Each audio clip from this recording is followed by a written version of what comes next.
أيا طالب العلم قم لا تنم فإن الزمان أيا طالب العلم قم لا تنم فإن الزمان اور اس کی تفسیر جو ہے وہ حدیث میں موجود ہے۔ نبی اکرم صلی اللہ علیہ وسلم نے مختلف جنگیں اپنی زندگی میں کی، ان میں سے ایک جنگ ہے جنگ تبوک، غزوہ تبوک۔ تبوک ایک علاقے کا نام ہے جو مدینے سے تقریباً 900 کلومیٹر کے فاصلے پر ہے، اور فتح مکہ کے بعد آپ صلی اللہ علیہ وسلم کو یہ خبر ملی کہ وہاں کا بادشاہ مدینے پر حملہ کرنے کا ارادہ رکھتا ہے۔ تو اس سے پہلے کہ وہ حملہ کرے، آپ صلی اللہ علیہ وسلم خود اس کے علاقے پر پہنچ کر اپنی طاقت، اپنے زور کو اس کے سامنے ثابت کرنا چاہتے تھے۔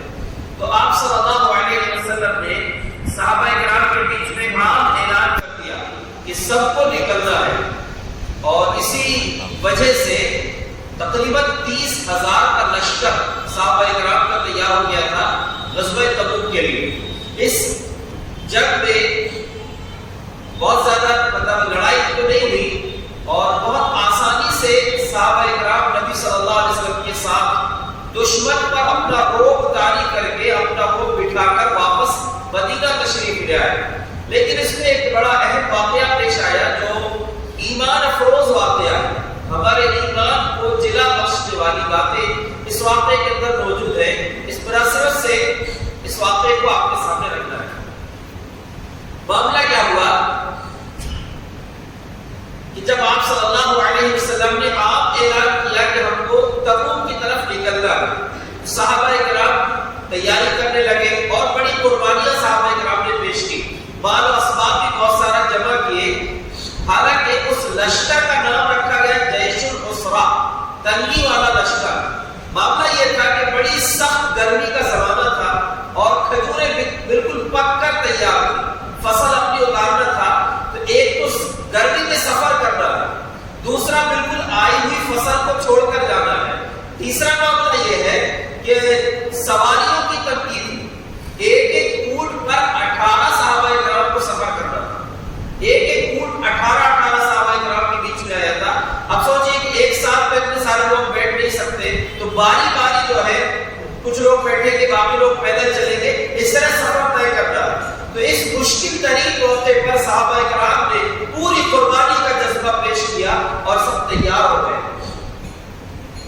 لیکن منافقین جو تھے وہ اس جنگ میں شریک نہیں ہوئے۔ منافقوں کے علاوہ 3 ایسے لوگ تھے جو سچے صحابہ تھے، لیکن ان کے معاملے تھوڑی سی سستی اور کاہلی کی وجہ سے ان کا معاملہ یہ ہوا کہ وہ جنگ میں شریک نہیں ہو سکے۔ ان میں سے ایک عظیم صحابی ہے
کہتے کہ میں سوچتا رہا، ایک دن گزر گیا، سوچا کہ اب کل نکل جاؤں گا، تھوڑا آرام، تیاری ہو رہے، سواری تیار ہے، نکل جاؤں گا۔ یہ سوچتے رہا میں، آخر میں نکل نہیں پایا اور لشکر تبوک کے لیے نکل گیا، اور لشکر اتنا بڑا تھا، 30,000 کا لشکر تھا، کہتے ہیں کہ کوئی رجسٹر نہیں تھا جس میں سب کے نام لکھے گئے، بس ایسے سب لوگ چل رہے تھے اور کسی کو معلوم نہیں کہ کون آیا کون نہیں آیا۔ 30,000 کا لشکر ہے، اس کو خبر رہنے والی ہے، اگر کوئی آسانی سے چھوٹنا چاہتا، روکنا چاہتا تو روک سکتا تھا، کسی کی خبر کسی کو نہیں، 30,000 کا لشکر تھا، کسی کے بارے میں پوچھا نہیں گیا۔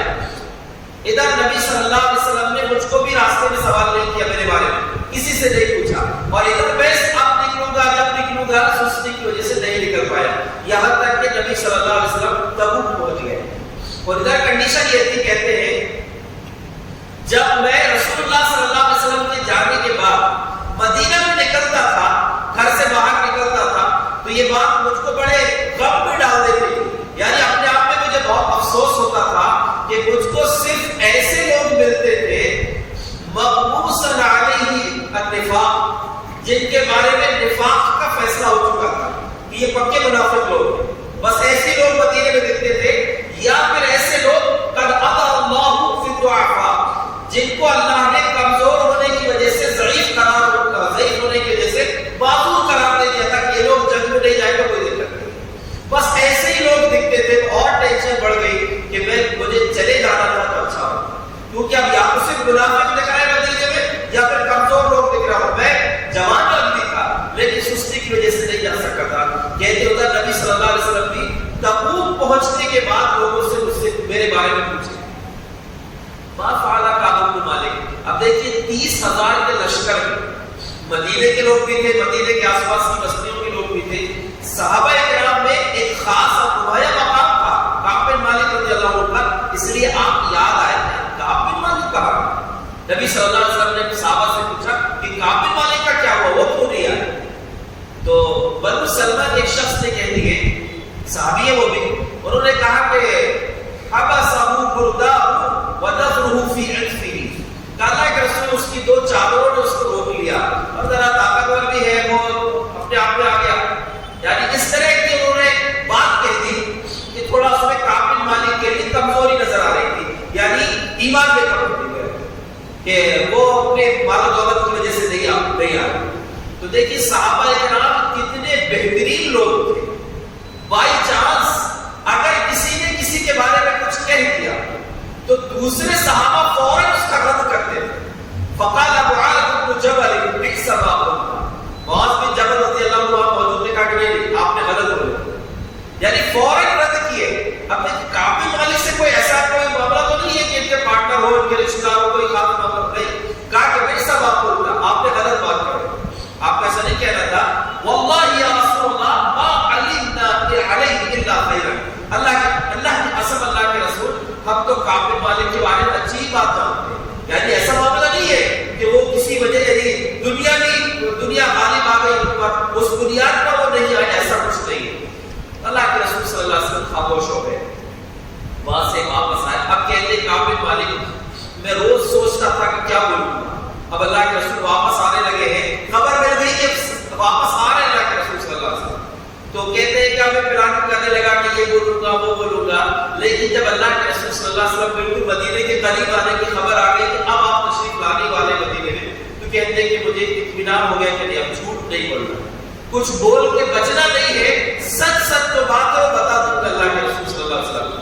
کہتے ہیں کہ آپ صلی اللہ علیہ وسلم کا طریقہ یہ تھا کہ جب آپ سفر سے واپس آتے تھے فَيَبْدَأُ بِالْمَسْجِدِ فَيَرْكَعُ رَكْعَتَيْنِ قَبْلَ أَن مسجد آپ جب سفر سے واپس آتے تھے تو سب سے پہلے آپ گھر نہیں آتے تھے بلکہ مسجد جاتے تھے، اور مسجد میں 2 رکعت نماز پڑھ کے فَيَجْلِسُ لِلنَّاسِ لوگوں کے ساتھ تھوڑی دیر بیٹھتے تھے، ملاقاتیں ہوتی تھیں، اس کے بعد آپ گھر تشریف لے جاتے تھے۔ تو یہ سنت طریقہ یہ ہے کہ اگر آپ لمبے سفر سے کچھ دن غائب رہے، اپنے گھر سے دور رہے اور سفر سے واپس آئے تو گھر پہلے مسجد آ جانا چاہیے، 2 رکعت نماز پڑھے اس کے بعد گھر جائے۔ لوگوں کو فرض نماز پڑھنے کی توفیق نہیں ہے، تب اس کی کیا ہوگا؟ نبی صلی اللہ علیہ وسلم تشریف لائے، مدینہ پہنچ چکے، مسجد نبوی میں آپ آئے، تشریف لائے، اور اب 2 رکعت میں بیٹھے ہیں تو جو منافقین تھے اب وہ ان کو جس کے دل میں چور بیٹھا ان کو ڈر لگے رہتا ہے تو آنے لگے سب کے سب منافق جن کی تعداد 80 کے اوپر تھی. کتنے بدنصیب لوگ تھے یہ. اللہ ہم سب کو ایمان سچا ایمان نصیب فرمائے اور ایمان پر ثابت قدمی عطا فرمائے. نبی صلی اللہ علیہ وسلم کو اپنی آنکھوں سے دیکھ رہے ہیں لیکن بدنصیبی کا عالم یہ ہے کہ جہنم میں سب سے نیچے رہیں گے اور نبی صلی اللہ علیہ وسلم کی ابتدا میں نماز بھی پڑھ رہے ہیں لیکن دل سچا نہیں ہے ان کا. آئے اور آپ صلی اللہ علیہ وسلم کے پاس عذر پیش کیا ایسا تھا ویسا تھا خدا کی وجہ سے نہیں جا سکے.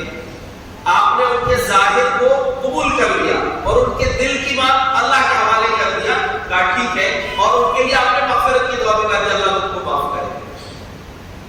لیکن کہتے ہیں کعب بن مالک فرماتے ہیں جب میں مسجد پہنچا فلما سلمت علی النبی صلی اللہ علیہ وسلم جیسے میں نے آپ صلی اللہ علیہ وسلم کو سلام کیا تبسم المقبل آپ مجھ کو دیکھ کر مسکرانے لگے لیکن مسکراہٹ میں غصہ شامل تھا.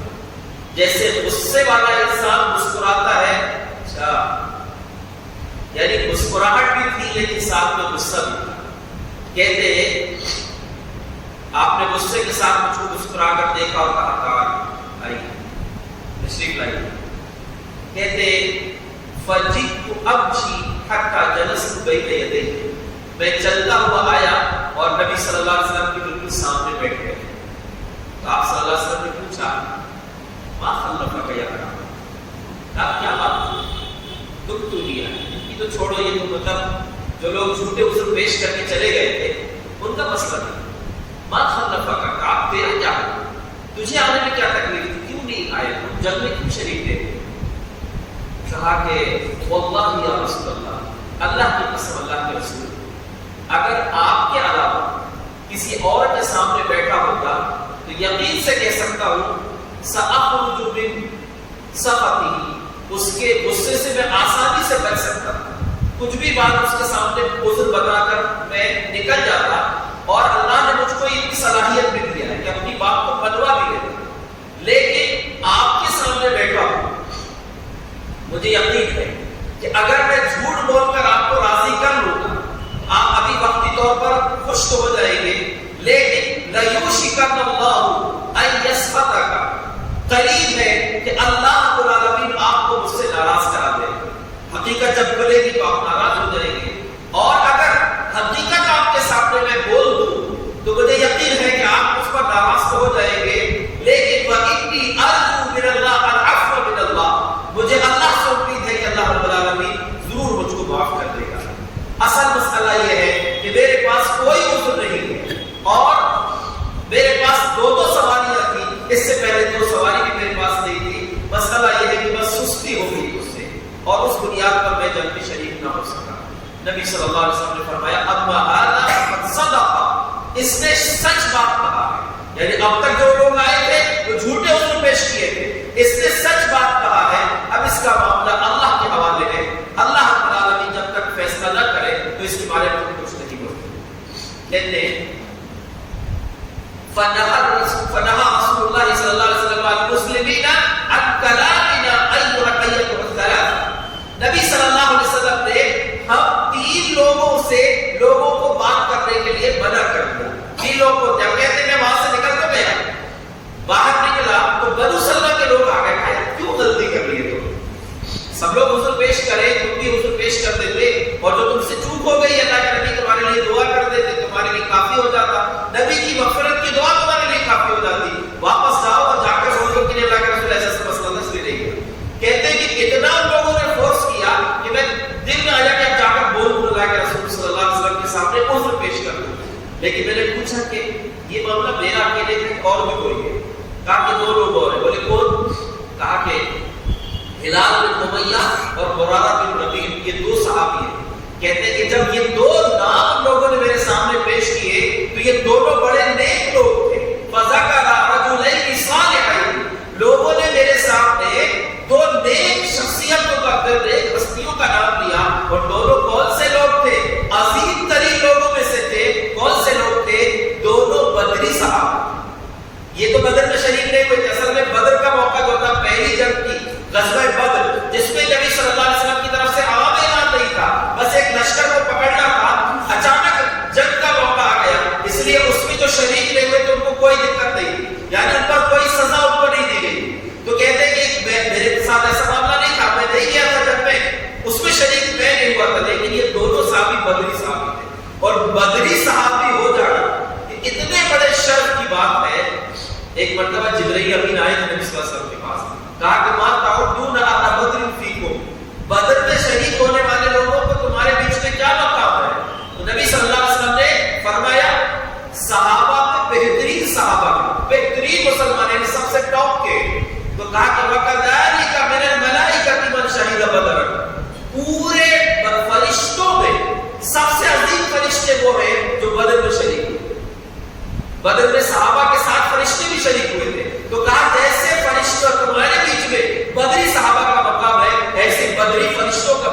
نبی صلی اللہ علیہ وسلم نے ایک موقع میں فرمایا تھا کہ ایسا ممکن ہے اللہ نے آسمان سے جھانک کر لعل اللہ ان یطلع علی اہل بدر، اللہ نے آسمان سے جھانک کر بدری صحابہ سے کہا، دیکھیے یعنی وحی تو نبی صلی اللہ علیہ وسلم پر نازل ہوتی تھی، لیکن یہ بات اللہ کی تو فرشتہ صحابہ نے نہیں سنا، لیکن نبی صلی اللہ علیہ وسلم نے بتایا کہ اللہ نے آسمان سے جھانک کر بدری صحابہ سے کہا ہے یا اہل بدر افعلوا ما شئتم فقد غفرت لكم او قد وجبت لكم الجنہ۔ اللہ نے آسمان سے بدری صحابہ سے کہا ہے وہ میرے نبی کے بدری صحابہ تم کو جو لگتا ہے کرو، کچھ بھی عمل کرو، یعنی تمہارے عمل کا بہت زیادہ ہو، تمہارے جو بھی عمل ہو تم کو میں نے بخش دیا ہو یا تمہارے لیے جنت واجب ہو چکی ہے۔ تو کہا کہ وہ دو بدری صحابہ تھے، ان کی موجودگی میں وہ دو بھی چوک گئے تھے جنگ میں جانے سے۔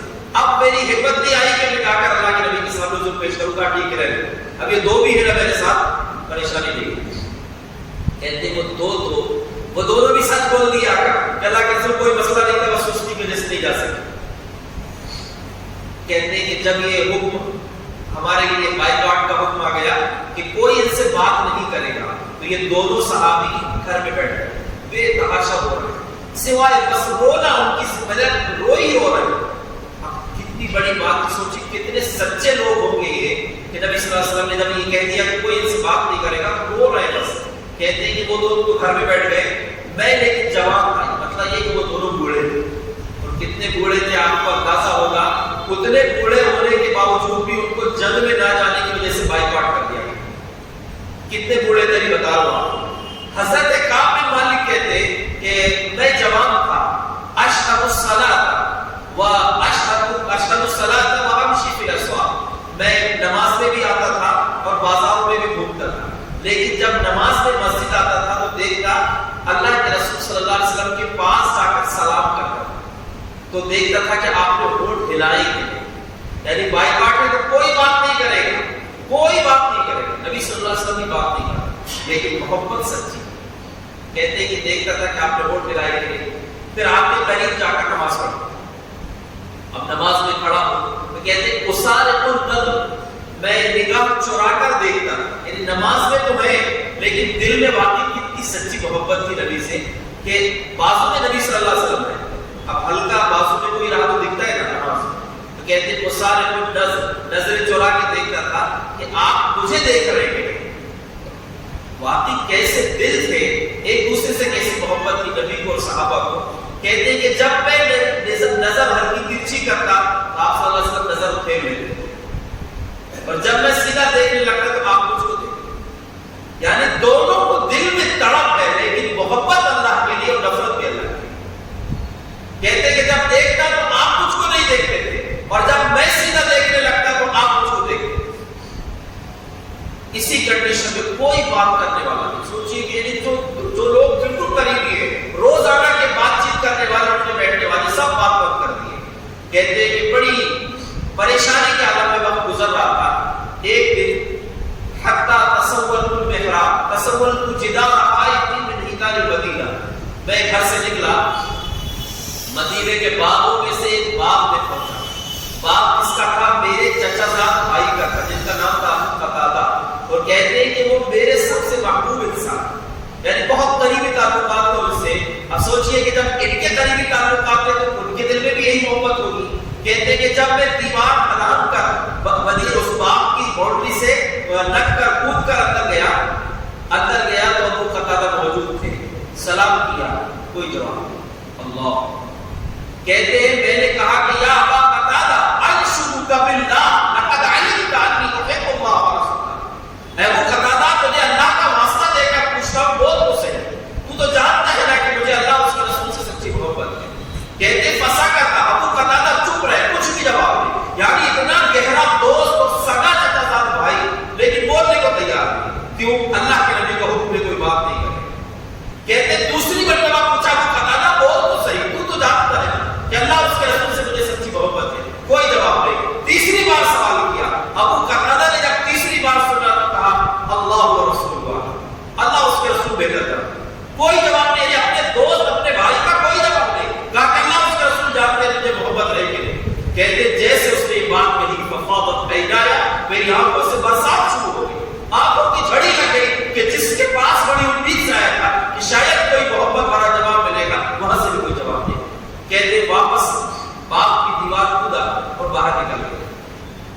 باہر نکلنے کے بعد بازار کی طرف نکل پڑا. بازار میں گھوم رہا ہوں, عجیب اجنبیت کی کیفیت ہے, سارے اپنے ہیں لیکن سب بیگانے ہو گئے, کوئی بات نہیں کر رہا. اور ایسا نہیں کہ ان کے دلوں میں نفرت ہے, وہ صرف اس لیے رکے ہوئے ہیں کہ اللہ کے رسول کا حکم ہے, کوئی بات نہیں کریں گے. کہتے ہیں باہر بازار میں گھوم رہا تھا, فیضا نبقی من انبات الشام, شام کے علاقے کے ایک کسانوں میں سے کسان مدینہ آیا ہوا اور اپنا سامان بیچ آیا تھا. اس کے پاس ایک خط تھا. اس نے پوچھا من یدل علی کعب بن مالک, کعب بن مالک کا پتہ کون بتائے. جب اس نے یہ اعلان کیا تو پورے بازار میں جو لوگ تھے, جو لوگ مجھ سے قریب تھے, فجعل الناس یشیرون الیہ, وہ لوگ مجھ کو اشارے سے بتا رہے تھے.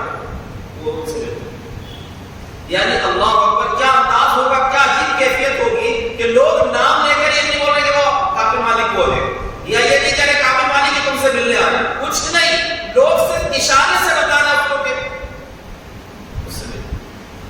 کہتے ہیں کہ وہ شخص میرے پاس آیا اور خط دیا لا. خط میں کیا لکھا تھا؟ خط آیا تھا ایک غسان کے بادشاہ کا, یعنی ایک علاقے کے بادشاہ کا خط آیا, اسپیشل خط, ایک بادشاہ کا خط ایک آدمی کے لیے آیا. کتنی بڑی بات ہے. کہا خط میں لکھا تھا قد بلغنا ان صاحبک قد جفاک, کعب بن مالک ہم کو خبر ملی ہے کہ تمہارے ساتھی نے تمہارے ساتھ ظلم کیا ہے, تمہارے ساتھ سخت سلوک کیا ہے اور تمہارا بائیکاٹ کر دیا ہے, اور ما خلق اللہ بدار حوالت ولا وضیع, تم کو اللہ نے اس لیے پیدا نہیں کیا ہے کہ تم ذلیل ہو کر رہو, تم برباد ہو جاؤ. سوچنے کی بات ہے اس شخصیت کا مقام کتنا ہوگا کہ ایک انسان کو اسپیشل ایک علاقے کا, ایک ملک کا بادشاہ خط لکھ کر بھیجے گا کہ تم اس لائق نہیں ہو کہ تم ذلیل ہو جاؤ, تم ہمارے پاس آ جاؤ, نواسی کا, ہم تمہاری تسلی کا سامان کریں گے, تم کو عزت دیں گے. حضرت کعب بن مالک کہتے ہیں فقلت فلما قرأتها عرفت ان هذا من البلاء, کہتے جیسے میں نے خط کا مضمون پڑھا تو میں سمجھ گیا کہ یہ بھی اللہ کی ایک آزمائش ہے. اچھے لوگوں کے پیر پھسل جاتے ہیں, ایسے موقع پر قدم ڈگمگا جاتے ہیں, چھوڑو یار اب تک کے بائیکاٹ جھیلیں گے, کوئی بولنے والا نہیں, اس سے چلو جب عزت مل رہی تو وہاں چلے جائیں گے.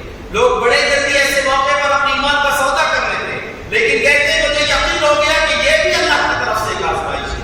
فشجرته, خط کو پھاڑ دیا اور اس کو تندور کے حوالے کر دیا, چولہے میں ڈال دیا خط کو, ایک بادشاہ کے خط کو جو عزت والی بات, یعنی جو پورا مقام دینے کو تیار تھا, کہا کہ خط کو پھاڑ کر پھینک دیا اور سمجھ گیا کہ یہ بھی اللہ کی ایک آزمائش ہے. اور یاد رکھو اللہ رب العالمین سے جو جتنا قریب ہوتا ہے اتنا زیادہ اللہ اس کا امتحان لیتا ہے. اسی لیے اگر ہم بڑے سکون سے جی رہے ہیں تو اپنے ایمان کا جائزہ لینا چاہیے. یہ بھی ہو سکتا ہے کہ بہت سکون میں مطلب ہمارا ایمان بہت کمزور ہے, اور اگر بہت پریشانی آ رہی ہے تو خوش ہوئیے کہ اللہ رب العالمین آپ کو آزما رہا ہے.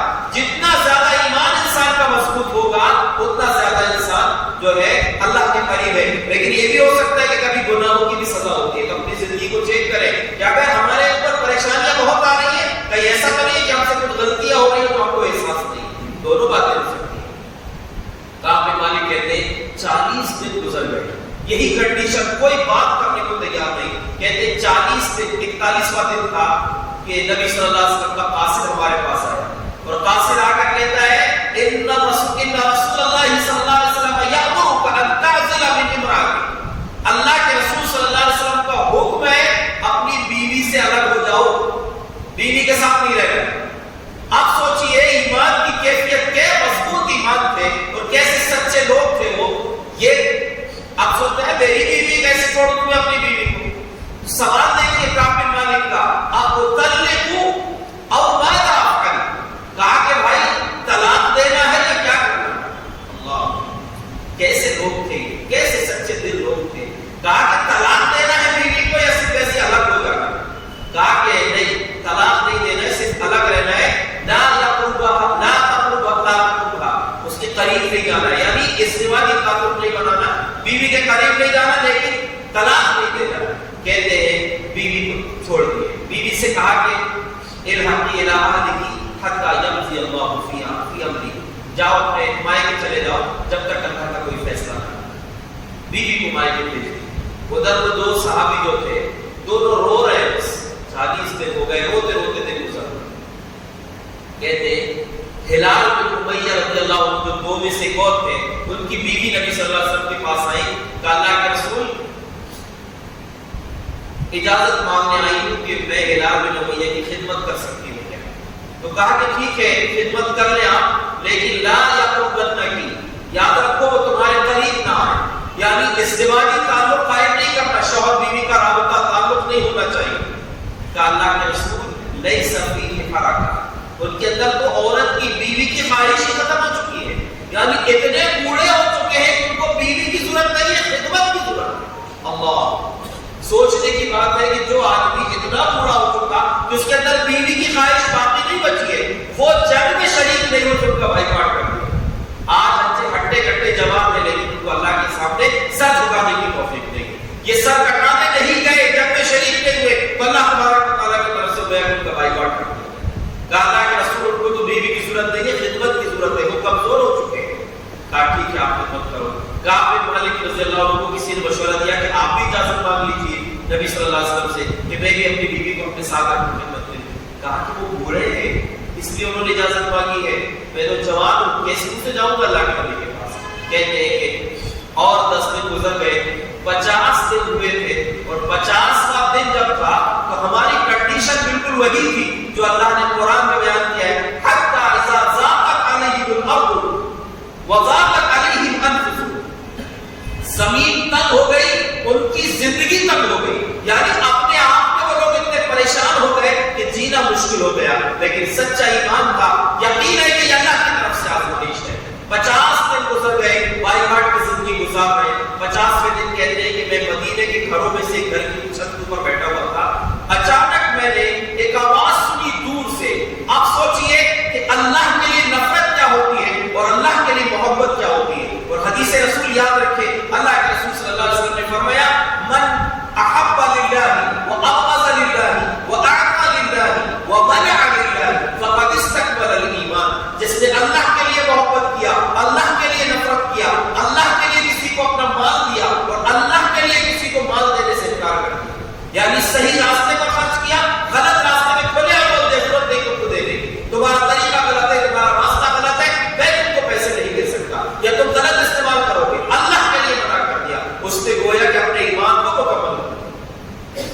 کہتے فسمعت صوت صارخ، میں نے ایک چیخنے والے کی، یعنی دور سے چلانے والے کی آواز سنی، ابشر یا کعب بن مالک، وہ کعب خوش ہو جا، اے کعب بن مالک خوش ہو جا۔ کہتے جیسے میری کانوں میں یہ آواز لگی، فخرجت ساجدا، اسی جگہ سجدے میں گر گئے، وعرفت ان الفرج قد جاء، مجھے یقین ہو گیا کہ ہماری توبہ قبول ہو چکی، اللہ کا فیصلہ آ چکا ہے۔ ادھر ابھی وہ پہنچنا بھی نہیں ہے، وہ شخص کہتے ہیں وہ پہنچا کیوں نہیں تھا میرے پاس، وہ شخص بنو سلمہ قبیلے کا شخص تھا، اور وہی لوگ تھے بنو سلمہ کے قبیلے کے لوگ جو پہلے بھی کعب بن مالک رضی اللہ عنہ سے کہہ رہے تھے کہ کچھ عذر پیش کر کے نکل جاؤ، یعنی یہ بڑے خیر خواہ تھے یہ قبیلے والے انہی کے۔ اور وہ جو دوسرا شخص جو آیا تھا وہ دور سے آواز دیا تھا، کہتے ہیں کہ جیسے اس کو خبر ملی تھی، اور خبر کب ملی تھی؟ فجر کی نماز کے بعد، فجر کی نماز پڑھ کے یہ تو نکل گئے کہ اب ممکن ہے گھر بیٹھے، کیونکہ بائیکاٹ کوئی بول ہی نہیں رہا، سب سے بائیکاٹ تھا، تو نماز فجر کی نماز پڑھ کے وہ بولتے ہیں کہ میں نے ایک گھر کی چھت کے اوپر جا کر بیٹھ گیا۔ ادھر فجر کی نماز کے بعد فوراً اعلان ہوا کہ کعب بن مالک اور ان کے دونوں ساتھیوں کی توبہ قبول ہو چکی ہے۔ نبی صلی اللہ علیہ وسلم نے ادھر اعلان کیا، بنو سلمہ قبیلے کا وہ شخص کہتے گھوڑے پر سوار ہوا، اور گھوڑے پر سوار ہو کر وہ پہاڑ میں پہنچا، یعنی پہاڑ میں جو پہاڑ کا نام تھا سلع، جبل سلع، وہ پہاڑ کے اوپر پہنچتے ہی کہ میں تو بعد میں پہنچوں گا، اس کو بولتے سچی محبت، کہ میں تو بعد میں پہنچوں گا، بشارت پہلے پہنچا ہے، کعب بن مالک کی توبہ قبول ہو چکی ہے، میں تو بعد میں جاؤں گا، جا کر بولوں گا، دیر ہو جائے گی، یعنی وہ محبت کتنی اوپر رہی ہوگی، کتنی خوش ہوئی ہوگی اپنے بھائی کی خوشی کو دیکھ کر کہ کہا کہ کعب خوش ہو جا، تیری توبہ قبول ہو گئی۔ آواز پہلے پہنچ گئی، یہ بعد میں جب پہنچے کہتے آ کر بتایا کہ اللہ کے رسول صلی اللہ علیہ وسلم نے اعلان کیا ہے تمہاری توبہ قبول ہو چکی ہے، ایک تو فوراً سجدہ کر لیے۔ اس میں ایک پیغام یہ ہے، سبق یہ ہے کہ جب بھی کوئی نعمت حاصل ہو تو سجدہ شکر کرنا چاہیے۔ سجدہ شکر کا مطلب کیا ہے؟ نماز نہیں پڑھنا ہے، صرف سجدہ کرنا ہے، سجدہ شکر اللہ کے سامنے جھک کہ اللہ تیرا فضل ہے کہ تم نے یہ نعمت سے نوازا ہے. کہتے ہیں وہ جب میرے پاس آئے اس وقت میرے جسم پر 2 ہی کپڑے تھے، ان کے علاوہ کپڑے بھی نہیں تھے میرے پاس. دوسرے سے کپڑے ادھار لیا اور وہ کپڑے اتار کر میں نے اس کو دے دیا خوشی میں، کہ جو بشارت سنانے مجھ کو آئے ہیں خوشخبری سنانے کے لیے، ان کو خوشی میں وہ اپنے کپڑے گفٹ کر دیے. یہ بھی معلوم ہوا خوشی کے موقع پر اپنے کو خوشی حاصل ہوئی ہے، اس کو اس میں اس خوشی کا اظہار کرنے کے لیے لوگوں کو تحفہ بھی دے سکتے. کہتے ہیں اب خبر آ چکی ہے، اب مسجد نبوی میں پھر سے حاضری ہے. اب پہلی حاضری تھی جب نبی صلی اللہ علیہ وسلم کا چہرہ کیسا تھا؟ غصے والا تھا، مسکرا تو رہے تھے لیکن غصے کے ساتھ مسکرا رہے تھے. کہتے ہیں جیسے میں مسجد نبوی پہنچا، مسجد نبوی پہنچنا تھا، فجعل الناس فوجا فوجا، لوگ ہجوم کی شکل میں میرے پاس آ رہے. سوچ لیں کس کو بولتے سچی؟ اللہ کے لیے محبت اور اللہ کے لیے نفرت. اللہ کے لیے نفرت کیے تھے تو کوئی بولنے والا نہیں، اور اب اللہ کے لیے محبت کیے تو فوج کی فوج میرے پاس آ رہے تھے. وَيُهَنِّئُونِي، اور سب کے سب مجھ کو مبارکباد دے رہے تھے. کہتے سب سے پہلے جب میں مسجد نبوی پہنچا، فقام ابو طلحہ بن عبید اللہ الانصاری الیہ، سب سے پہلے طلحہ بن عبید اللہ میرے پاس آئے تھے کھڑے ہو کر. اور کیسے آئے تھے؟ یحرم، یعنی عجیب دل تھے لوگوں کے کہ آخری درجے کی محبت بھی اللہ کے لیے اور آخری درجے کی نفرت بھی اللہ کے لیے. کہتے ہیں کہ وہ ایسے میرے پاس دوڑتے ہوئے آئے، مسجد نبوی میں اٹھ کر میرے پاس دوڑتے ہوئے آئے اور مجھ کو سلام کی مصافحہ کیے اور مجھ کو مبارکباد دیے کہ آپ خوش ہو جاتے ہیں توبہ. اس کے بعد جب میں مسجد نبوی کے اندر پہنچا، اللہ کے رسول صلی اللہ علیہ وسلم صحابہ کے بیچ میں بیٹھے. کہتے جیسے میں نے سلام کیا، فقال ووجهه يستبشر، یا اس طرح کے الفاظ ہیں کہ آپ کا چہرہ خوشی سے چمک رہا، خوشی سے آپ کی خوشی کے چہرے سے جھلک رہی تھی. اور خوشی کے ساتھ آپ نے کہا ابشر یا کعب بن مالک خیر یوم منذ ولدت امک، اے کعب خوش ہو جا، آج تیری زندگی کا جب سے تو دنیا میں آیا ہے اس دن سے لے کر آج تک کا سب سے مبارک ہے. اور آپ کے چہرے سے خوشی کے آثار جھلک رہے تھے. اور جب آپ خوش ہوتے تھے تو آپ کا چہرہ جو ہے وہ چاند کی طرح چمکنے لگتا تھا. کعب بن مالک کہتے ہیں چاند کی طرح آپ کا چہرہ چمکنے لگتا تھا اور ہم آپ کے چہرے سے پہچان لیتے تھے کہ آپ خوش ہیں. آپ صلی اللہ علیہ وسلم نے مبارکباد دیے، میں آپ کے سامنے بیٹھ گیا. اب مبارکباد تو مل چکی ہے. پوچھا اللہ کے رسول آپ نے اللہ کے رسول یہ جو مبارکباد ملی ہے، توبہ قبول ہوئی ہے، بائیکاٹ ختم ہوا ہے، یہ آپ کی طرف سے ہے، یہ اللہ کی طرف سے؟ اللہ آپ خوش ہو، تیری توبہ اللہ نے قبول کی ہے، اللہ کی طرف سے بشارت تمہارے لیے، میری طرف سے نہیں ہے. یعنی خوشی. دیکھیے اس میں ایک پہلو یہ بھی ہو سکتا تھا یار پوچھنے کی کیا بات ہے، بول دیے نا خوش ہو، نہیں کہا کہ اور خوشی کا آپ نے اظہار کیا، کہا اللہ کی طرف سے تمہاری توبہ آئی ہے. کہتے اللہ کے رسول اب اللہ نے میری توبہ قبول کر لیا ہے تو 2 چیزیں میں آپ کے سامنے رکھنا چاہتا ہوں. پہلی بات یہ ہے ان انخلع بالمال فی سبیل اللہ صدقۃ الی اللہ ورسولہ. اللہ کے رسول میری توبہ اللہ نے قبول کر لیا ہے، میں چاہتا ہوں کہ میں پورا مال اللہ اور اس کے رسول کی خوشنودی کے لیے خرچ کروں. آپ نے کہا اپنے کچھ مال کو روک لو، تمہارے لیے نکلا پورا مت دو، تھوڑا مال اپنے لیے بچا. کہا دوسری بات یہ اللہ کے رسول آپ کے سامنے وعدہ کرتا ہوں کہ ان اللہ انما انجانی بالصدق، اللہ رب العزت نے مجھ کو سچ کی بنیاد پر آج کامیابی دیا ہے، نجات دیا ہے. اور اتنا خوبصورت لفظ انہوں نے استعمال کیا کہ تعجب ہوتا ہے. واقعی وہ دل ان کے سچے تھے، وہ دل کی بنیاد پر ان کی زندگیاں بھی سچی تھی. کہا کہ اللہ کے رسول جب سے میں دنیا میں آیا ہوں، جب سے آپ سے میری ملاقات ہوئی ہے، جب سے یہ حادثہ پیش آیا ہے، میں سمجھتا ہوں کہ اللہ رب العالمین نے ما ابتلاه رجلا احسن مما ابتلاني عن صدق الحديث، سچ بولنے کی بنیاد پر جتنا اچھا